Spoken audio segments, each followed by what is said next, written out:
সম্মানিত দর্শক, যে আইয়ামে নোবেলিয়াত এই শব্দটি অতি সম্প্রতি বাংলাদেশের একজন খুব গুণী ব্যক্তি, তরুণদের মধ্যে গুণী ব্যক্তি। যদিও তিনি তরুণ আমরা বলছি, কিন্তু তার বয়স প্রায় ৬০ বছর হয়ে গেছে। তিনি ডাক্তার আব্দুন নূর তুষার। জনাব তুষার আমাদের মিডিয়া জগতে দীর্ঘদিন ধরে রাজত্ব করছেন। তিনি আমরা যখন সাংবাদিকতা শুরু করি মূলধারার গণমাধ্যমে, ইনকিলাবে, তখন তিনি বাংলাদেশ টেলিভিশনে খুবই জনপ্রিয় উপস্থাপক হিসেবে নিজেকে প্রতিষ্ঠিত করে ফেলেছেন।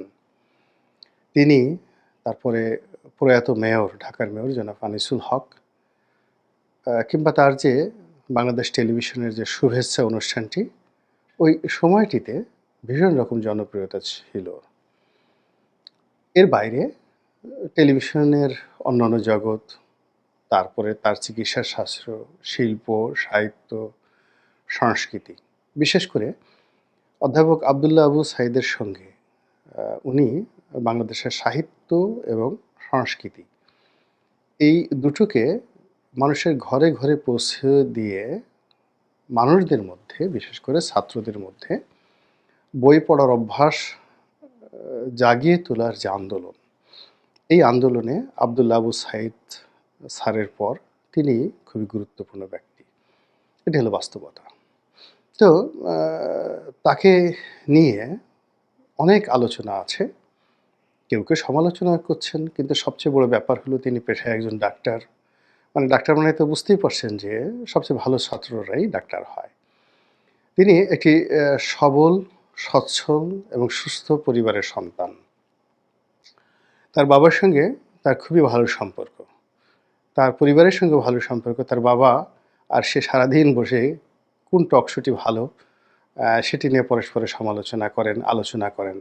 যেমন তার বাবা আমার টকশো পছন্দ করেন, এখন সেই টকশো আবার তার বাবা তাকে শেয়ার করেন, আবার তিনি আবার আমার সঙ্গে টকশো করেন, ইত্যাদি ইত্যাদি নানা রকম তার বৈচিত্র্যময় জীবন। তিনি চমৎকার করে কথা বলেন, খুবই পয়েন্টিভ, সাহসী তো বটেই, আর স্রোতের বিরুদ্ধে রুখে দাঁড়ানোর ক্ষমতা তার রয়েছে। এবং বাংলাদেশের একজন আন্তর্জাতিক মানের বিতার্কিক, বিতর্ক করায় বা বিতর্ক প্রতিযোগিতায় তার দেশ বিদেশে যথেষ্ট সুনাম রয়েছে। তো আব্দুল নূর তুষার সম্পর্কে আমার এত কথা বলার অর্থ হলো যে শব্দটি আমি এখন আলোচনা করব, আইয়ামে নোবেলিয়াত, এই শব্দটি, নোবেলিয়াত এই শব্দটি তিনি প্রথম ব্যবহার করেছেন। ইটস এ ইউনিক শব্দ। এই শব্দটা ব্যবহার করেছেন তিনি মনের দুঃখে, ক্ষোভে, রাগে এবং ক্রোধে।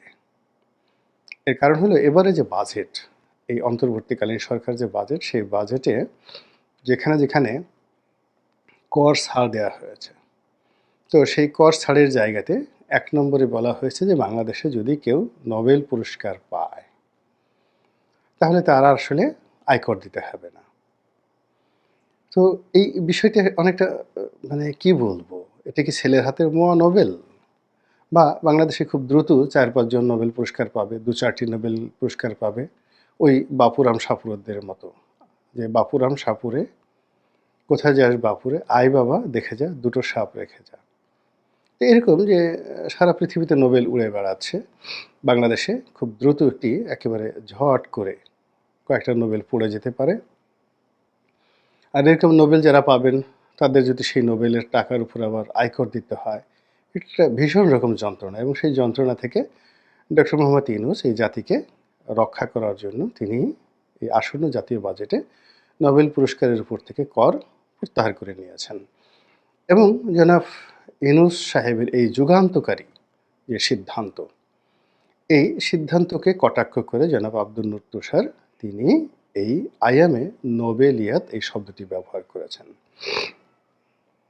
আপনারা জানেন যে আইয়াম শব্দের অর্থ যুগ, এবং আইয়ামে জাহিলিয়াত শব্দটি আমরা এই বাংলাদেশে বসে যেভাবে চিনি, ঠিক সেইখানে আইয়ামে কবুলিয়াত, আইয়ামে নোবেলিয়াত, আইয়ামে ইনসানিয়াত, আইয়ামে আর অনেক কিছু, আইয়ামে আসিফ নজরুলিয়াত, এরকম অনেক শব্দ ব্যবহার করা যেতে পারে, কিন্তু আসলে আমাদের কাছে আইয়ামে জাহেলিয়াত বা অন্ধকারের যুগ, জুলুমের যুগ, অত্যাচারের যুগ, এই জিনিসগুলো যত পরিচিত, যত ফ্যামিলিয়ার, এইরকম আর অন্য কোনো শব্দের সাথে আমরা পরিচিত নই।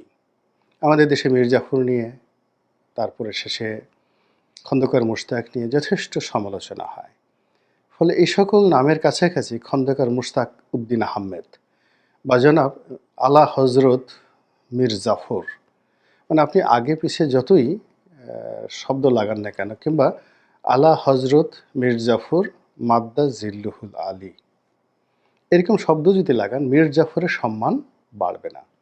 এখন তদ্রূপ আইএম শব্দটা আমাদের এই বাংলাদেশে এমন অবস্থা হয়ে গেছে, এই আইএমের সঙ্গে নোবেল পুরস্কার, এই আইএমের সঙ্গে আব্রাহাম লিঙ্কন, এই আইএমের সঙ্গে আরও বড় বড় কিছু আপনি যদি লাগিয়েও দেন, বারবার শুধু সেই আইএমে জাহিলিয়াত শব্দটি আমাদের সামনে চলে আসবে। তো সেই দিক থেকে আসলে এই যে আইএমএ নভেলিয়াত, এটাকে যদি আপনি সহজ সরল ভাষায় ব্যাখ্যা করেন, তাহলে যেটি বোঝাবে সেটা হলো বাংলাদেশে একটা নোবেলের যুগ চলে এসেছে, দ্য এরা অফ নোবেল প্রাইজ উইনিং, যাকে বলা হয়, বা আরও ইংরেজিতে যদি আরও সুন্দর সুন্দর শব্দ ব্যবহার করতে হয়, যে এটা নোবেল প্রাপ্তির একটা যুগ, নোবেল প্রাপ্তির একটা যুগ। এখন এখানে শুধু বাংলাদেশের সিরিজ অফ নোবেল মানুষ পেতে থাকবে। ডক্টর মোহাম্মদ ইউনূস আরও কয়েকটি নোবেল পুরস্কার পেতে পারেন, একটা অর্থনীতিতে, একটা তার জন্য একটা বিশেষ স্পেশাল নোবেল হতে পারে যে একটা অশান্ত রাজনৈতিক পরিবেশে তিনি ক্ষমতায় গ্রহণ করেছেন এবং বাংলাদেশের বাঘা বাঘা রাজনৈতিক দলদেরকে রীতিমতো ভেড়া বানিয়ে দিয়েছেন, এবং প্রতিটি রাজনৈতিকের জীবনে তিনি এমন একটা, যাকে বলা হয়, অবস্থা তৈরি করে ফেলেছেন যে সবাই যার যার অবস্থানে থেকে শুধু ইয়ানফসি ইয়ানফসি, কিংবা অনেকে কেবলই মাত্র দোয়া ইউনুস পড়ছে, লা ইলাহা ইল্লা আনতা সুবহানাকা ইন্নী কুনতু মিনাজ জালিমিন। তো সেই অর্থে ডক্টর মোহাম্মদ ইউনূসের এই যে সফলতা, তার জন্য একটা ইউনিক নোবেল পুরস্কার প্রবর্তন করা যেতে পারে। এর কারণ হলো যে যখন নোবেল পুরস্কার প্রতিষ্ঠিত হয়, তখন কিন্তু অনেক বিষয়ে ছিল না, অন্তর্ভুক্ত ছিল না এই পুরস্কারের। পরবর্তীতে নোবেল কমিটি স্থান কাল পাত্র ভেদে অনেক বিষয় অন্তর্ভুক্ত করেছেন। তো বাংলাদেশে এখন ডক্টর মোহাম্মদ ইউনূস যে বিষয়গুলোতে হাত দিয়েছেন, ইটস ইউনিক। আপনি চিন্তা করেন, শেখ হাসিনা যেখানে 15 বছরে এত বড় একজন স্বৈরশাসক, তিনি চট্টগ্রাম বন্দর বিদেশিদের হাতে দেবে এই কথা বলার সাহসই তার ছিল না। তো সেই অর্থে যদি ডক্টর মোহাম্মদ ইউনূসের সাহস চিন্তা করেন কোন পর্যায়ে, তিনি ক্ষমতা আসার সঙ্গে সঙ্গে সেন্ট মার্টিনের সমস্ত জাহাজ চলাচল বন্ধ করে দিলেন, পর্যটকদের যাতায়াত সীমিত করে দিলেন। এখন আমরা পুরো জাতি অবাক হয়ে, নির্বাক হয়ে, বোবা হয়ে শুধু দেখছি এবং ভাবছি যে এই দ্বীপটি কি হবে, কোথায় যাবে, এই দ্বীপের বাসিন্দাদের কি হবে, পশু পাখির কি হবে, জন্তু জানোয়ারের কি হবে। কবি আল মাহমুদ যদি থাকতেন হয়তো দুখানা কবিতা লিখতে পারতেন। আমাদের দেশে তো সে অবস্থা নেই। তো এই যে একটা বিপ্লব মানুষের মন এবং মননে, এই বিপ্লবের কি কোনো প্রতিদান হবে না? নোবেল কমিটিকে এটা চিন্তা করবে না? এই জন্য দেখা গেল যে আব্দুল তুষার সাহেব আইএমএ নোবেলিয়াত যে শব্দটি ব্যবহার করেছেন, আমার খুব ভালো লেগেছে। এখন দ্বিতীয় প্রসঙ্গে আসি, সেটি হলো ডক্টর মোহাম্মদ ইউনূস সাহেব কি আবার আরেকটা নোবেল পাবেন, নাকি আরও দুটো নোবেল পাবেন?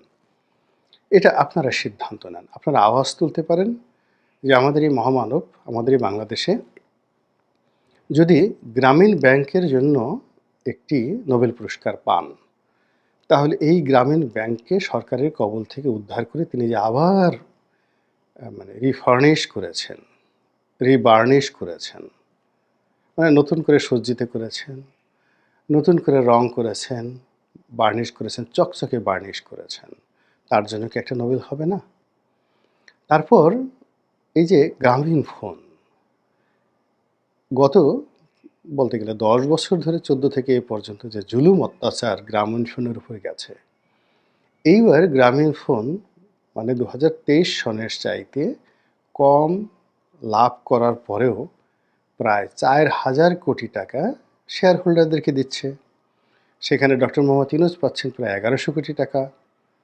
তারপর এই যে নোবেলের যে দেশ, যে দেশের কোম্পানি এটা, টেলিনর কোম্পানি, তো সেই টেলিনর কোম্পানি তারাও যদি 55% হয় যাদের শেয়ার, তাহলে তারাও প্রায় 2,000 কোটি টাকা পেয়ে যাচ্ছে। এবং এই যে 2,000 কোটি টাকা ডক্টর মোহাম্মদ ইউনূস তাদেরকে দেওয়ার ব্যবস্থা করলেন, এজন্য একটা নোবেল পুরস্কার কি হতে পারে না? কারণ এই টাকা তো নরওয়েতে যাবে। এই টাকা সেই যাকে বলা হয় Scandinavian country, Norway, Sweden, Finland, এ সকল কান্ট্রির ইকোনমিকে উন্নয়ন করবে। কাজেই আরেকটা পুরস্কার হতে পারে। আবার তিনি একা তো এই পুরস্কার পাননি। যেমন এর আগে তাকে যুগপৎভাবে পুরস্কার দেওয়া হয়েছে। এইবার তাকে এককভাবে 1টা বা 2টো পুরস্কার যদি দিয়ে দেওয়া হয়, তার সঙ্গে সঙ্গে তার যারা সহকর্মী, আপনি দেখেন জনাবা সৈয়দা রেজওয়ানা হাসান, তিনি এত চমৎকারভাবে সার্ভিস দিয়ে যাচ্ছেন। তিনি বনভূমির উন্নয়ন করছেন, বাঘের উন্নয়ন করছেন, সুন্দরবনের সজারু, বানর, তারপরে শেষে সেখানে মৌমাছি থেকে শুরু করে যা কিছু আছে, কুমিরের জীববৈচিত্র্য নিয়ে তিনি গবেষণা করছেন। এবং তিনি উপজাতি সম্প্রদায় থেকে শুরু করে বাংলাদেশের অন্যান্য নৃতাত্ত্বিক গোষ্ঠী থেকে শুরু করে, অর্থাৎ ইউরোপ এবং আমেরিকা যে সকল ঐতিহ্য সংরক্ষণ করতে চায়, সব কিছু নিয়ে সৈয়দা রেজওয়ানা হাসান কাজ করছেন। আচ্ছা, তিনি এর আগে আরও বেশ কয়েকটা আন্তর্জাতিক পুরস্কার পেয়েছেন। তাকে কি একটা পুরস্কার আপনি দেবেন না? একটা নোবেল কি হতে পারে না তার জন্য? একইভাবে আপনি আদিলুর রহমান সাহেবের কথা চিন্তা করেন। কি পরিমাণ সে পরিশ্রম করছেন এই সরকারের জন্য। এবং তিনি সামনে আসছেন অন্য সবার মতো। পিছনে থেকে অ্যাজ এ মাস্টার মাইন্ড হিসেবে সব কিছু করছেন। কাজেই তার জন্য একটা পুরস্কার হতে পারে। জুলাই আন্দোলনের জন্য যারা জীবন দিয়েছেন, তাদের স্মৃতিকে যারা ধারণ করছেন এবং এই জুলাইয়ের স্পিরিটকে যারা আগাচ্ছেন নিয়ে, তাদের মধ্যে ধরেন সার্জিস সাহেব, তাদের মধ্যে মাহফুজ সাহেব, তাদের মধ্যে নাহিদ ইসলাম সাহেব, তাদের জন্য একটা পুরস্কার তো জনাব ইউনূস মান্যবর স্যার, তিনি তাদের জন্য একটা সুপারিশ করতে পারেন। অ্যাটলিস্ট আমার মতে 3 থেকে 4টি নোবেল পুরস্কার না হলে এই মুহূর্তে আসলে বাংলাদেশের হবে না, বাংলাদেশকে মানাবে না। বাংলাদেশকে ডক্টর মোহাম্মদ ইউনূস যে পর্যায়ে নিয়ে গেছেন, এবার ধরুন এই যে বিডার যে নির্বাহী প্রেসিডেন্ট জনাব আশিক, তারপর শেষে আরও একজন লোক আছেন, চমৎকার করে ইংরেজি বলেন, মুখ বাঁকা করে, ঘাড় বাঁকা করে, চোখ টিপ দিয়ে এবং অনেকটা 35 ডিগ্রি অ্যাঙ্গেলে তিনি যখন বসেন, তার বসার ভঙ্গি হলো 35 ডিগ্রি অ্যাঙ্গেলে।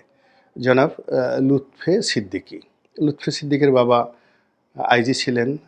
একটা চোখ একটু বোধহয় ট্যারা ছিল তার বাবার, কিন্তু গান গাইতেন, সংস্কৃতি মনা ছিলেন, বেশ মোটাসোটা ছিলেন। তার মা রেহানা সিদ্দিকী, উনিও গান গাইতেন। তো এই দুজন প্রতিভাময় এবং প্রতিভাময়ীর সুযোগ্য সন্তান লুৎফে সিদ্দিকী। তো তিনি সব কিছু ওয়েস্টার্ন ওয়ার্ল্ডের সব সুযোগ সুবিধা ভোগ করে বাংলাদেশে এসেছেন, এত কিছু করছেন, তার জন্য তো একটা নোবেল পুরস্কার পাওয়া যেতে পারে।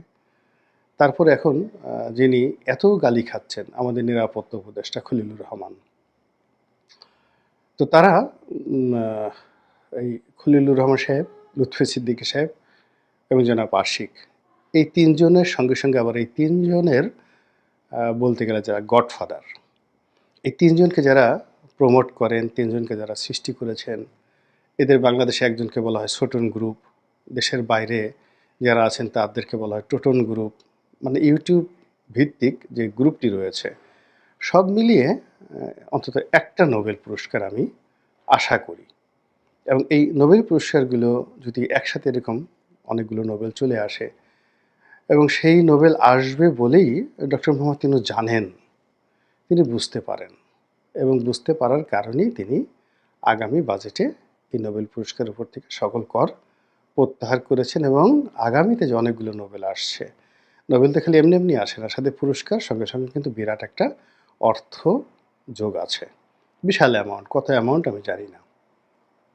তো এই অর্থ আমাদের জাতীয় অর্থনীতিতে কর্মসংস্থান সৃষ্টি করবে, নতুন নতুন ডলার আসবে, আরও কত কিছু।